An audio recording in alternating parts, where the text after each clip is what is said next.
Ladies and gentlemen, distinguished guests, I'm truly honored to be here with you today at the inauguration of this conference.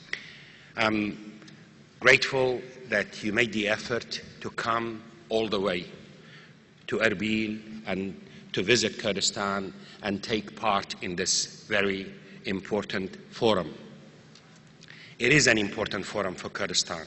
It is an important forum for Iraq, because we believe that investment in education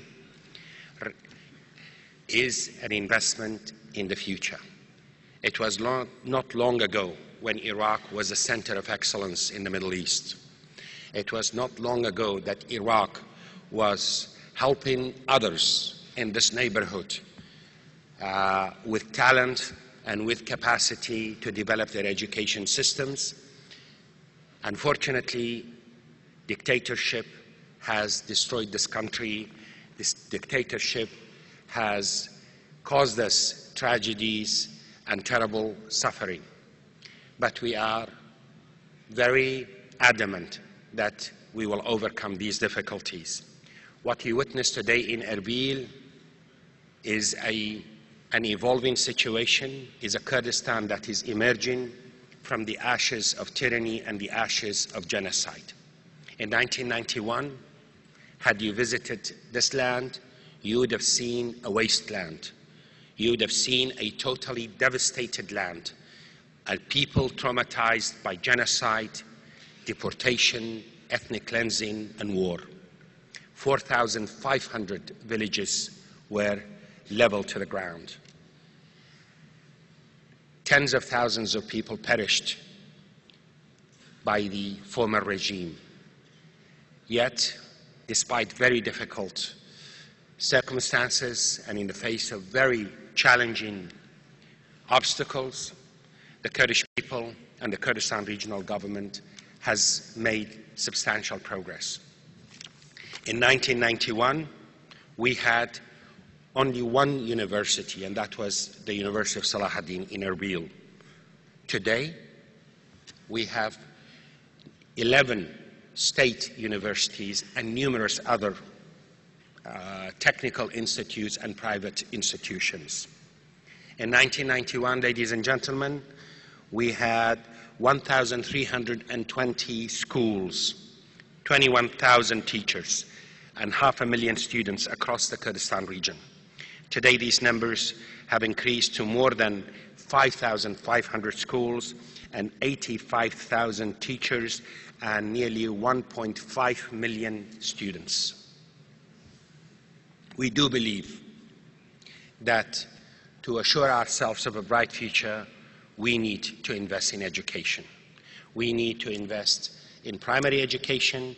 And yes, indeed, we do need to reform our university sectors and our higher education to ensure that the talent needed to develop our economy and develop our society is available for our country. This is not easy. The context is very important, ladies and gentlemen. Again, a country that was ruled by a centralizing, authoritarian, totalitarian dictatorship, to move on to an open system of government and education, which is not a tool for repression. Education, a means and a tool for empowerment.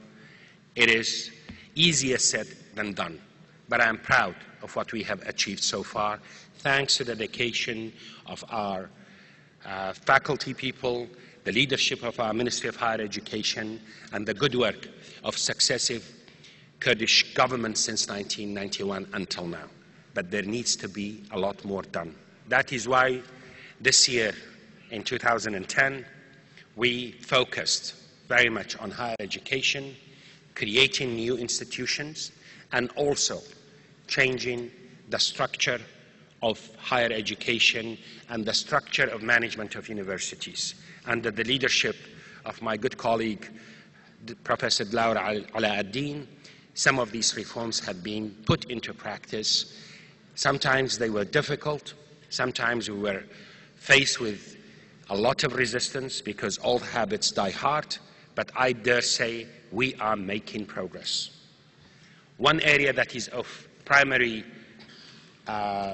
importance to me, at least personally, and I know to Delaware and to my colleagues in cabinet, many of whom are with us, is to send our young people to study at centers of excellence in our neighborhood as well as in the on the international arena.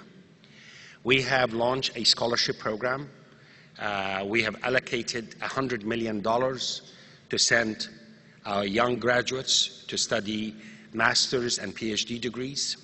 I often say to my colleagues in cabinet and also elsewhere that Delaware and I and some of my other colleagues in cabinet were lucky that we were able to study at institutions outside in the Western world, and it is only right that we will try and make that opportunity available to our new generation as well.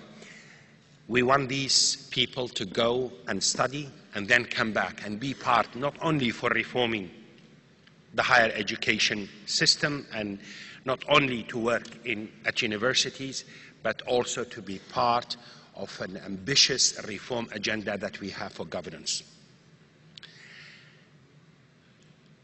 Reforms, again, are easier said than done, but we have to do it. We live in an interconnected world. We live in an increasingly competitive world, and we do indeed want Kurdistan to be a hub for economic and cultural activities. We want to create a model in this land. We were the perennial victims of the state of Iraq. Successive Iraqi regimes tried to commit genocide, exterminate our identity. The Kurdish people have the confidence to move on beyond the miseries of the past. We truly want to have a model in Kurdistan, a model of tolerance, a model of open government, a model of democratic government, and also Kurdistan, part of a vibrant, democratic, federal Iraq. Kurdistan as an indispensable bridge between the nations of this region. I'm so delighted to see the Minister of Education from our neighbor Turkey here. I'm delighted to see other representatives from other neighbors of Iraq, from the Arab world, from our Iranian neighbors. I tell to our neighbors, investing in this relationship of culture, education among our nations is the way to ensuring that we will live in peace, we will live in prosperity, and we should all remember that this will not be a zero-sum game. The regeneration of Kurdistan, the revival of Kurdistan's economy is first and foremost an asset for reviving the Iraqi democratic federal entity, but also it is a pillar of stability for the neighborhood that we live in. Once again, ladies and gentlemen, welcome to Erbil, welcome to Kurdistan. I wish you a happy stay here, and please do make sure you visit some of the wonderful sites in the vicinity, the Citadel, other areas near Erbil, and I hope this will be the beginning of many more visits by you. This will be the beginning, the catalyst of establishing institutional relationships between your universities and Kurdistan's universities, and hopefully next time we meet, we would have achieved many of the goals and ambitions that Professor Delaware has set out. Thank you very much again for your kind attention.